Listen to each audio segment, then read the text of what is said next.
बिस्मिल्लाहिर्रहमानिर्रहीम। Student, next topic हमारा है रेजोनेंस एनर्जी का। तो रेजोनेंस की बात हमने लास्ट लेक्चर में की थी कि रेजोनेंस से क्या मुराद है और कैनोनिकल फॉर्म्स या कंट्रीब्यूटिंग स्ट्रक्चर्स क्या हैं, और रेजोनेंस हाइब्रिड क्या है। तो रेजोनेंस एनर्जी की हमने वहाँ प्रॉपर एक छोटी सी डेफिनेशन भी की थी कि difference in the energy between the most stable contributing structure and the actual molecule,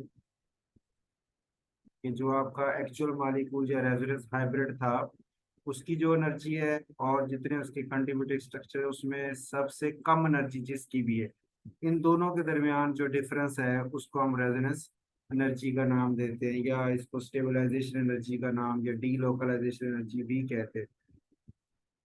stabilization energy का नाम इसलिए दे रहे हैं कि वो जो आपका रेजोनेंस हाइब्रिड है वो स्टेबल है, और कितना स्टेबल है वो इस रेजोनेंस एनर्जी की बेस पे हम उसको डिफाइन कर सकते हैं। जैसे इसने ये हीट ऑफ हाइड्रोजनेशन का सहारा लेते हुए बेंजीन को यहाँ एक्सप्लेन करने की कोशिश की है कि बेंजीन, एक आपके पास एक डबल बॉन्ड हो, जैसे ये साइक्लोहेक्सीन के अंदर है, हाइड्रोजन ऐड करें तो हाइड्रोजनेशन का प्रोसेस एक्सोथर्मिक होता है, तो उसमें -119.5 किलो जूल पर मोल एनर्जी जो है वो इवाल्व हो रही है।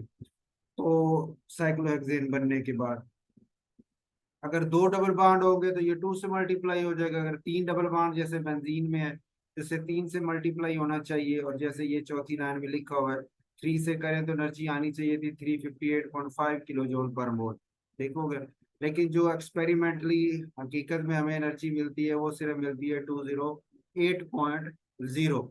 तो अब ये जो 358.5 किलो जूल पर मोल है ये क्या चीज है, ये आपका वो रेजोनेंस हाइब्रिड जो आप समझ रहे हैं ये वो है कि वो तीन डबल बॉन्ड है तो उसे इतनी एनर्जी देनी चाहिए, ठीक हो गया। और जो ये जो कंट्रीब्यूटिंग उसका स्ट्रक्चर था बेंजीन का, उसकी जो एनर्जी है वो 208 की है जो निकल रही है हमारे पास एक्सपेरिमेंटल। इन दोनों में आप डिफरेंस लेंगे तो वो 150.5 का आ गया। इसका मतलब ये कि मैं समझ रहा हूँ कि बेंजीन का जो रेजोनेंस हाइब्रिड है वो इस एनर्जी पे पड़ा हुआ है, लेकिन हाइड्रोजन ऐड होने की वजह से उसमें सिंगल बॉन्ड जब आए तो उसने जो एनर्जी रिलीज करनी थी उसे करनी चाहिए थी 358.5, लेकिन उसने 208 की, इसका मतलब वो 358.5 की एनर्जी पे नहीं पड़ा था, वो 208 की एनर्जी पे पड़ा था, यानी स्टेबल था। हाई जितनी एनर्जी ज्यादा होगी उतना हम कहते हैं ना अनस्टेबल है, तो वो कम एनर्जी में पड़ा होने का मतलब क्या है, वो स्टेबल था। 208 का मतलब वो स्टेबल था। कितना स्टेबल है, 150.5 किलो जूल पर मोल वो स्टेबल है जो हम उसे एक्सपेक्ट कर रहे हैं। तो ये जो आपकी वैल्यू आ रही है इसे हम रेजोनेंस एनर्जी का नाम देते हैं या स्टेबलाइजेशन एनर्जी का नाम देते हैं, कि बेंजीन जो है वो इतने किलो जूल पर मोल जो है वो अपने रेजोनेंस हाइब्रिड जो उसका बनता है उससे इतनी ज्यादा वो स्टेबल है, ठीक हो गई। ये तो हो गया रेजोनेंस एनर्जी क्या चीज है ना। और रेजोनेंस एनर्जी जितनी ज्यादा होगी उतनी वो चीज ज्यादा स्टेबल होगी, रिएक्शन के अंदर हिस्सा लेने की एक्टिविटी उसकी कम होती जाएगी। अब इसी में इसने एक और एग्जांपल भी यहाँ दी है कि ये देखेंगे resonance energy increases as the number of contributing structure increases, जैसे जैसे आपके रेजोनेटिंग स्ट्रक्चर ज्यादा होते जाएं तो रेजोनेंस एनर्जी की वैल्यू भी बढ़ती जाती है। जैसे बेंजीन, नेफ्थलीन, एंथ्रासीन और फेनेंथ्रीन। बेंजीन में एक रिंग है, नेफ्थलीन में दो बेंजीन इकट्ठे होते हैं, फ्यू और एंथ्रासीन में तीन होते हैं, फेनेंथ्रीन में भी तीन होते हैं, थोड़ी अरेंजमेंट का फर्क है। उनकी जो रेजोनेंस एनर्जी है वो 150 बेंजीन की है, नेफ्थलीन में दो होने की वजह से 255 है, एंथ्रासीन में तीन है तो 351 है, और फेनेंथ्रीन में चूंकि रेजोनेटिक स्ट्रक्चर बहुत सारे बन जाते हैं एंथ्रासीन की निस्बत से ज्यादा बनते हैं फेनेंथ्रीन में, इस वजह से वो 384.5 उसकी एनर्जी जो है वो ज्यादा बनती है। तो जितने कंट्रीब्यूटिंग स्ट्रक्चर ज्यादा हो उतनी उसकी रेजोनेंस एनर्जी भी ज्यादा होती है। ये भी है एक इम्पोर्टेंट पॉइंट आपने ध्यान में रखना। रेजोनेंस इफेक्ट क्या चीज है, कि जब भी किसी मॉलिक्यूल में किसी स्ट्रक्चर में रेजोनेंस अक्कर हो और रेजोनेंस होने के बाद कुछ उसकी प्रॉपर्टीज चेंज हो जाए, जैसे बॉन्ड लेंथ चेंज हो जाए, बॉन्ड पोलैरिटी चेंज हो जाए, कोई और इस एसिडिटी को बेसिसिटी कुछ और उसकी प्रॉपर्टीज हैं वो चेंज हो जाए, उस रेजोनेंस के होने की वजह से तो इसको हम रेजोनेंस इफेक्ट का नाम देते हैं कि रेजोनेंस ने इफेक्ट किया है और इसकी इस प्रॉपर्टी को उसने चेंज कर दी है। देखोगे डेफिनेशन में तो इसने सिर्फ पोलैरिटी का जिक्र किया है कि जो पोलैरिटी है रेजोनेंस की वजह से बॉन्ड वगैरह की जो मॉलिक्यूल में पोलैरिटी है वो चेंज हो जाए, कम या ज्यादा हो जाए, तो उसको हम रेजोनेंस इफेक्ट का नाम देते हैं। लेकिन ये सिर्फ पोलैरिटी तक मखसूस नहीं है। ये अब जैसे ये नीचे देख रहे हैं इस पैराग्राफ में, ये सेकंड लास्ट में उसमें कि एनिलीन जो है एरोमेटिक अमीन है और वो वीक बेस है अमोनिया की निस्बत से, जो कि एक एलिफेटिक अमीन सिंपल अमीन है। वजह उसकी क्या है कि एनिलीन में रेजोनेंस आ जाती है, रेजोनेंस इफेक्ट है उस वजह से। जैसे ये देखें ये स्ट्रक्चर भी बनाया कि हम बेस आप उसे कहते हैं जो लोन पे रखती हो और H प्लस आयन को टेक कर सकती हो। जिसकी H प्लस आयन लेने की सलाहियत ज्यादा होगी वो उतनी ज्यादा अच्छी बेस होगी। अब अमोनिया में जो नाइट्रोजन पे लोन पेयर है वो यही कायम रहता है, लेकिन एलिनील में ये नाइट्रोजन के ऊपर जो लोन पेयर है वो रेजोनेंस की वजह से नीचे रिंग में मूव कर जाता है। ये देखें वो डबल बॉन्ड रेजोनेंस की वजह से नीचे आया, तो ये जो डबल बॉन्ड है ये टूट के इस कार्बन के ऊपर चला गया तो माइनस चार्ज में हो गया। इस तरह ये फिर माइनस आगे यहाँ डबल बॉन्ड बना दिया तो ये बॉन्ड टूट के यहाँ माइनस, वो फिर यहाँ माइनस ने यहाँ डबल बॉन्ड बनाया तो डबल बॉन्ड टूट के यहाँ माइनस, ठीक है, और वो यहाँ डबल बॉन्ड बनाएगा तो वापस आपका ये वाला स्ट्रक्चर जनरेट हो जाएगा। तो अब ये इसमें क्या हो रहा है इस रेजोनेंस में कि जो लोन पेयर नाइट्रोजन के ऊपर था जिसने प्रोटॉन टेक करना था वो वहां नहीं रहा, वो रिंग के अंदर रेजोनेट कर गया और रेजोनेंस की वजह से उसकी अवेलेबिलिटी नाइट्रोजन पे कम हो गई, इसलिए उसके H प्लस आयन टेक करने के चांसेस भी कम हो गए। तो रेजोनेंस इफेक्ट की वजह से एनिलीन की बेसिसिटी अमोनिया से कम हो गई। ठीक है, इसे हम रेजोनेंस इफेक्ट का नाम दे सकते हैं।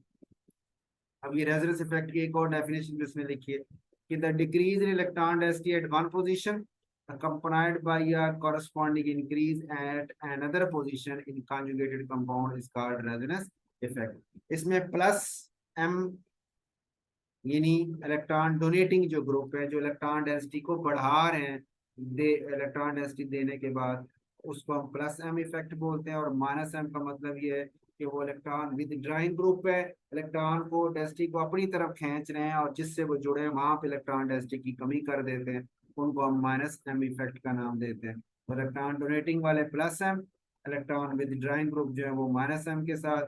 ये इलेक्ट्रॉन डोनेटिंग ग्रुप और इलेक्ट्रॉन विद ड्राइंग ग्रुप की एग्जांपल दी हुई है।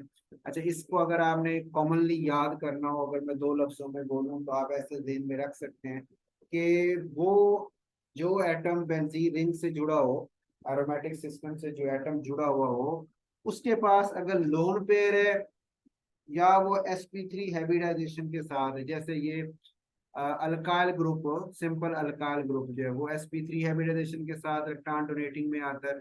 और ये जो आपके बाकी यहाँ जिन ना क्लोरीन के पास, ब्रोमीन या हैलोजन के पास लोन पेयर है, नाइट्रोजन ऑक्सीजन ऑक्सीजन ऑक्सीजन, और ये एरोमेटिक के पास डबल बॉन्ड इसके पास होता है जिसके थ्रू वो आगे रिंग को रेजोनेट करवा सकते हैं।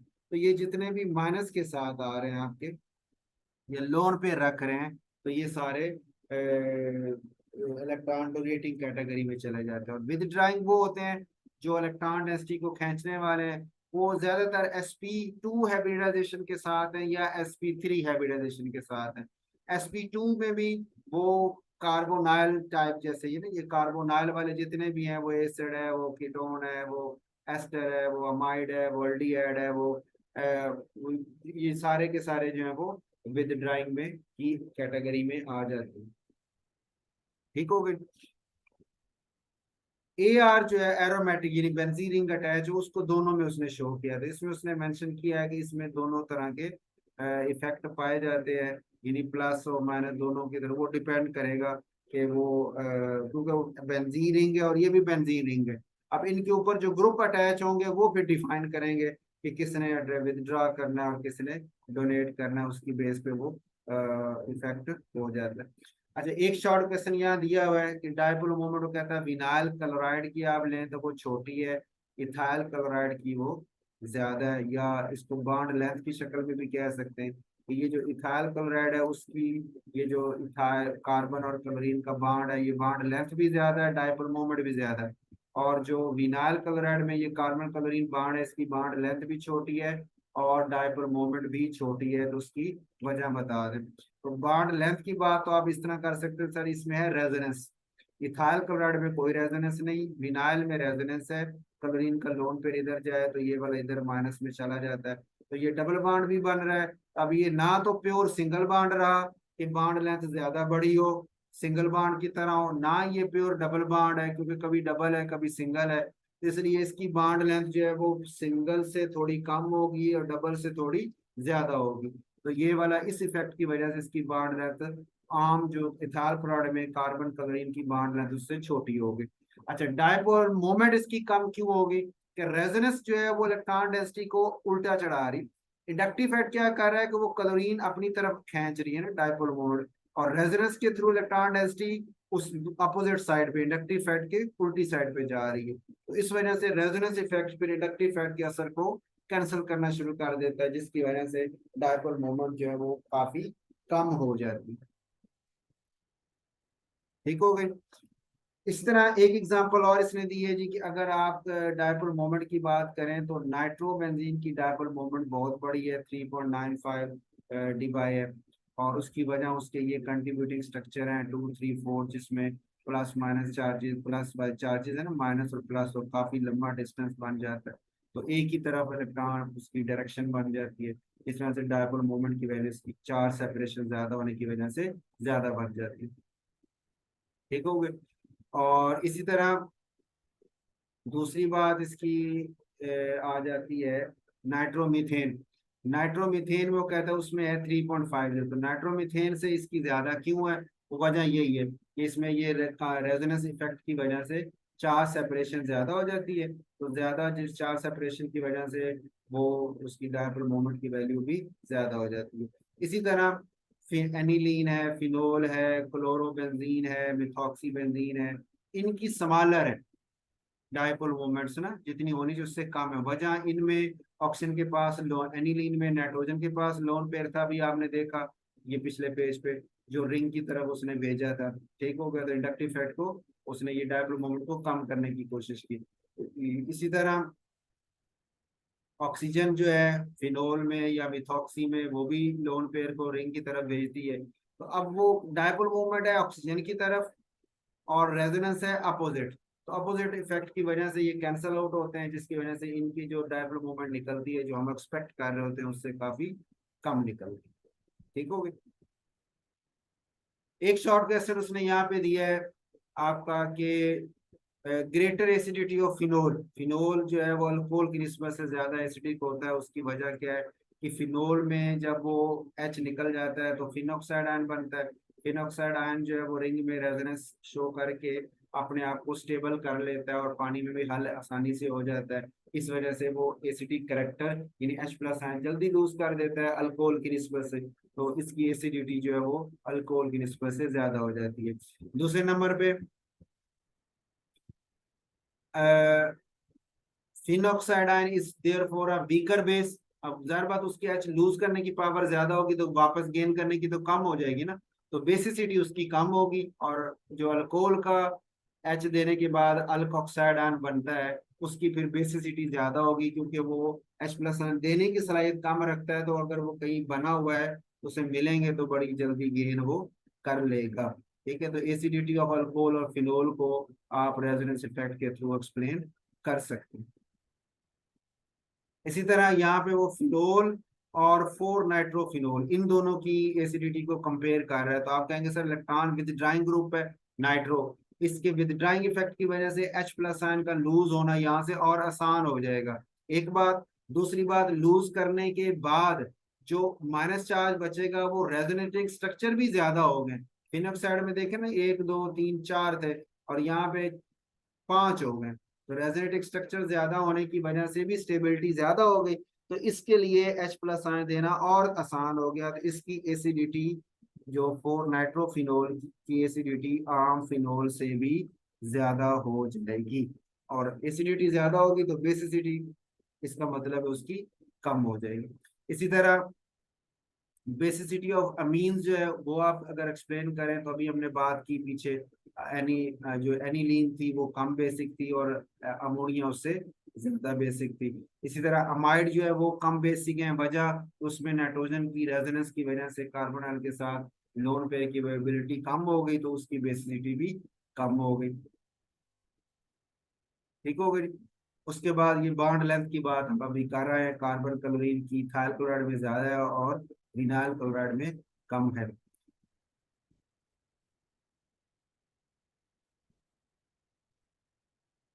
तो ये छोटे छोटे शॉर्ट क्वेश्चन बनते हैं, ये मुख्तलिफ इसमें अलग अलग दिए हुए हैं, हेडिंग तो एक ही है लेकिन शॉर्ट क्वेश्चन इसके अलग अलग ये पूछे जा सकते हैं ना। अच्छा, एक टर्म इसमें लिखिए इलेक्ट्रिकल इफेक्ट का ना, इसका क्या मतलब है? कहते हैं जी resonance effect is observed along with the field effect. तो field effect operates through space या सॉल्वेंट मॉलिक्यूल, के जो सॉल्वेंट के मॉलिक्यूल्स के साथ इंटरेक्शन उस मॉलिक्यूल का स्पीशी का होगा, उसको हम फील्ड इफेक्ट का नाम देते हैं। तो फील्ड इफेक्ट जो है वो भी इफेक्ट करता है मुख्तलिफ कंपाउंड्स की, और ज्योमेट्री वगैरह जो मॉलिक्यूल्स की है वो फील्ड इफेक्ट को चेंज कर सकती है। तो कह रहे हैं जी कि ज्योमेट्री पे डिपेंडेंस की वजह से हमें दोनों इफेक्ट को एक्सप्लेन करना, सेपरेट करना मुश्किल हो जाता है, इसलिए हम इनको इकट्ठा ही इलेक्ट्रिकल इफेक्ट का नाम दे देते हैं। फील्ड इफेक्ट और रेजोनेंस इफेक्ट को इकट्ठा ही इलेक्ट्रिकल इफेक्ट का नाम दे दिया जाता है। ठीक हो गई। अब फील्ड इफेक्ट को फिर आगे हम ना स्टीरिक हिंड्रेंस या स्टीरिक इफेक्ट के अंदर भी डिस्कस करते हैं, वो नेक्स्ट टॉपिक में।